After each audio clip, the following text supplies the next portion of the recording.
नवनिर्वाचित खासदार संदीपान भुमरे हे राज ठाकरे यांची भेट घेण्यासाठी शिवतीर्थावरती पोहोचलेत। खासदार झाल्यानंतर पहिल्यांदाच राज ठाकरेंच्या भेटीला ते पोहोचल्याचं कळतंय। संदीपान भुमरे हे राज ठाकरे यांची भेट घेण्यासाठी शिवतीर्थावरती दाखल झालेत, त्याची ही दृश्य आपण बघतोय। आणि याच विषयीची अधिक माहिती घेऊया। श्रेयस सावंत आपले प्रतिनिधी आपल्याला अधिक माहिती देतात। श्रेयस, संदीपान भुमरे आणि राज ठाकरे यांच्यामध्ये होत असलेली ही भेट काय कळतंय? आपण बघतोय तर सगळेच जे नवनिर्वाचित खासदार आहेत ते एक एक करून राज ठाकरेंना भेटायला शिवतीर्थावर येतात। गुरु आणि त्यात आता संदीपान भुमरे सुद्धा आज पोहोचलेत।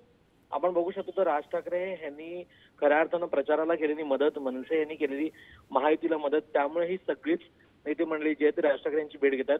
सदिच्छा भेट असं म्हटलं जात आहे, पण एकूण आज शिवसेनेचा वर्धापन दिन आहे, 2 वर्धापन दिन सुद्धा होतात, त्यामुळे त्याबाबत पण चर्चा होईल का संदीपान भुमरेंशी, त्याकडे सगळ्यांचं लक्ष लागलंय। बरोबर, धन्यवाद श्रेयस त्याच्या सविस्तर माहितीसाठी। तर संदीपान भुमरे हे राज ठाकरे यांच्या भेटीसाठी पोहोचलेले आहेत। शिवतीर्थावरती ते दाखल झाले तेव्हाची दृश्य आपण बघतो।